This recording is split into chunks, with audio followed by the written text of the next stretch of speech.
ఎంత ఘోరం అంటే ఈ రేవంత్ రెడ్డి పరిపాలన ప్రజాస్వామ్యవంతుడే ఘోరంగా తయారైంది. నిన్న మమ్మలను నేను వెప్పు జారీ చేయాలి. ఆర్టీఓ ఆఫీస్ కూడా పోయేందుకు నాకు అనుమతి ఇవ్వలేదు.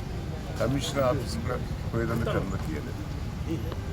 అదే అమెరికాకు సంబంధించిన సిటిజన్షిప్ ఉన్న ఝాన్సీ గారిని ఆర్టీఓ ఆఫీస్ పోయింది, కమిషనర్ ఆఫీస్ పోయింది, మున్సిపాలిటీలో వాళ్ళ దగ్గర కూడా పోయి ఒక్కొక్కరికి కోట్లు పనిస్తాం 2 కోట్లు ఇస్తామంటే మా వాళ్ళు ఎవరు కూడా అమ్ముకోలేదు.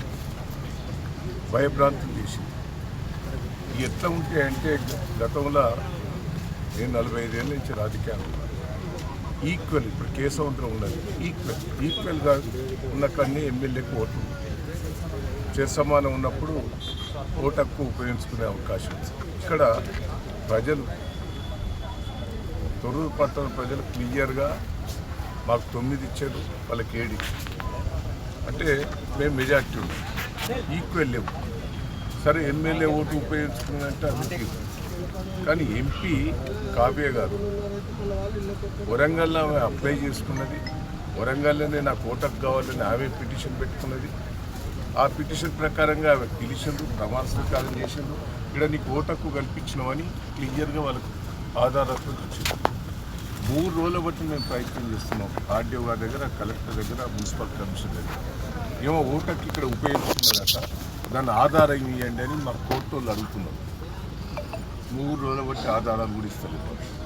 ఇవాళ ఓటేసి అది ప్రజాస్వామ్యం వేసినాక ఒక్కసారి ఆలోచించండి. జనగంలో ఇద్దరు సమానంగా ఉంటే మా వాళ్ళని గురించి కాంగ్రెస్ పార్టీ వస్తే సమానం వస్తే ఆడ టాస్లా వాళ్ళకే వచ్చింది.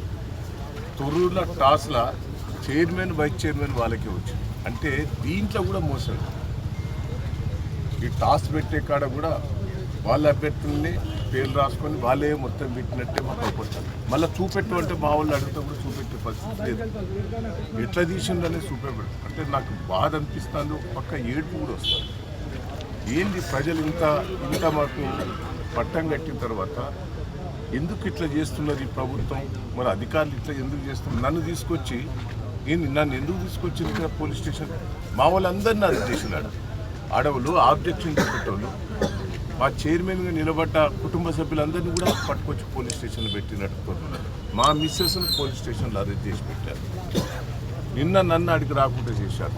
నేను తొర్రూరులో నాకు ఇల్లు ఉన్నది, తొర్రూరులో నాకు ఆఫీస్ ఉన్నది. నేను ఎప్పుడు తొర్రూరులో పండుకుంటాను. మొన్న తొర్రూరులో ఆఫీసులో నన్ను ఉంటానంటే కూడా అంచి తీసుకొచ్చి ఇక్కడ పెట్టారు.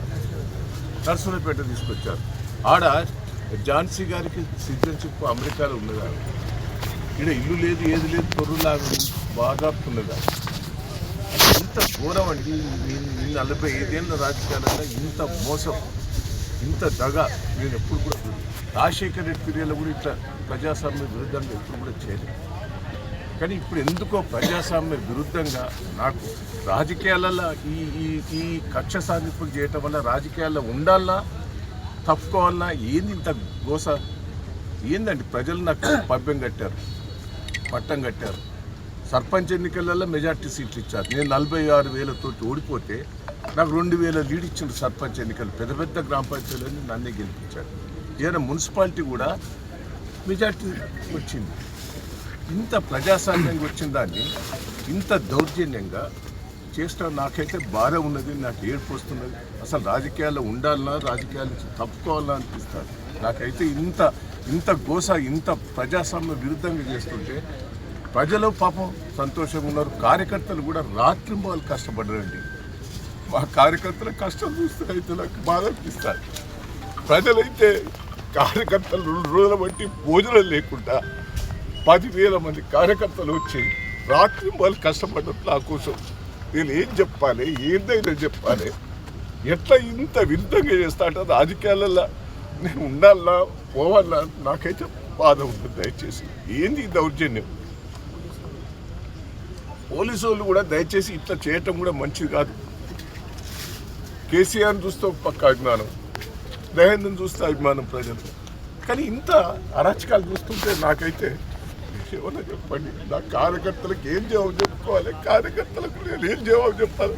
పాపం తెగించి పనిచేసారు ఈ రోజు.